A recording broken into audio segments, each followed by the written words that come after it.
A lot of people voted for the BJP, voted for change and voted for Modi. At the Delhi level, it's very important to have a party such as the Aam Aadmi Party that understands the issues of the common man. नहीं, हम यही चाहते हैं कि चलो centre में तो जो मोदी साहब हैं चलो मान लेते हैं ठीक है, लेकिन हम यही चाहते हैं कि हमें जो दिल्ली की सरकार चाहिए वो केजरीवाल साहब की चाहिए। बेसिकली मोदी साहब जो हैं वो पूरे देश के लिए ठीक है, लेकिन दिल्ली के लिए केजरीवाल जी ठीक है। उसके अलावा कोई भी अल्टरनेटिव नहीं है दिल्ली के पास जो सही काम कर सके, क्योंकि दिल्ली की जो समस्या है वो लोकल लोगों के पास है। मोदी साहब नहीं करवाएंगे इस चीज़ को। Yes, I voted for Modi because I felt at that time that we need a strong personality at the national level who can actually tackle these Pakistan and China who are actually looking towards us.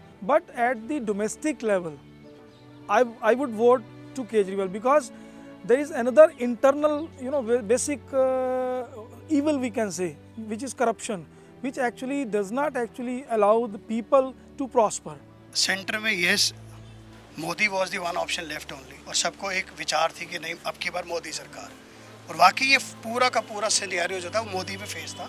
और बिल्कुल and I am happy rather कि at least एक majority government दी गई कि उनको अपना काम करने का मौका दिया गया। वैसे ही दिल्ली में हम एक बदलाव चाहते हैं, दिल्ली में एक ऐसी चीज़ चाहते हैं, एक ऐसा सोच चाहते हैं और एक ऐसा व्यक्ति चाहते हैं जो स्टैंड लेकर के काम करना जानता हो।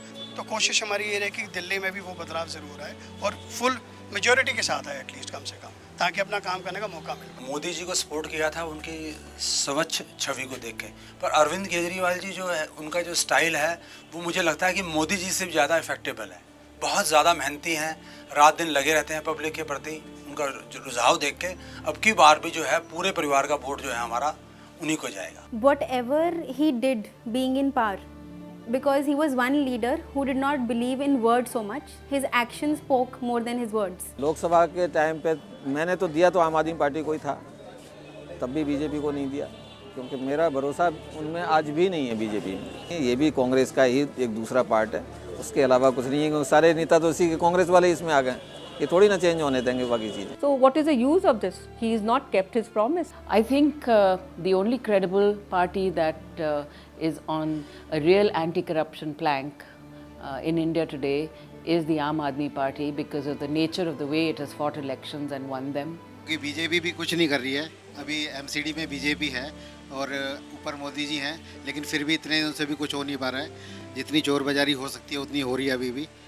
तो हम फिर भी अरविंद केजरीवाल जी को एक मौका और जरूर देंगे करने के लिए कि वो कुछ करके दिखा सकें। सर केजरीवाल जी के अंदर जज्बा है, काम करना चाहते हैं, काम करने का मौका किसी नहीं चाहिए।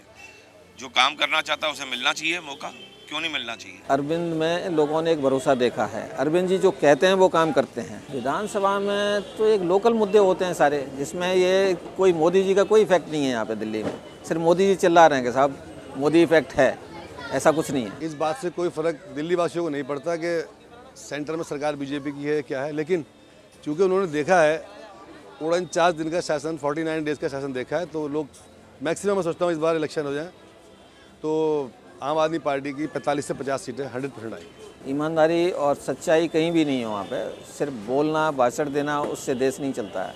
The days of the Kejriwal government were corruption levels were low. People were actually scared of asking for bribes. And the people actually has hope that the corruption can be eradicated from this country through Arvind Kejriwal. एक लोगों में कानून व्यवस्था का डर था, कानून वही है, व्यवस्था परिवर्तन हुआ था खाली, कानून सारे वही हैं। कोई कानून आम आदमी पार्टी ने केजरीवाल ने नहीं बनाए थे, लेकिन उनको लागू, उनका इम्प्लीमेंटेशन, लोगों में एक कानून का डर देखा गया जो कि बहुत अच्छा है इस देश के लिए और खासतौर दिल्ली के लिए।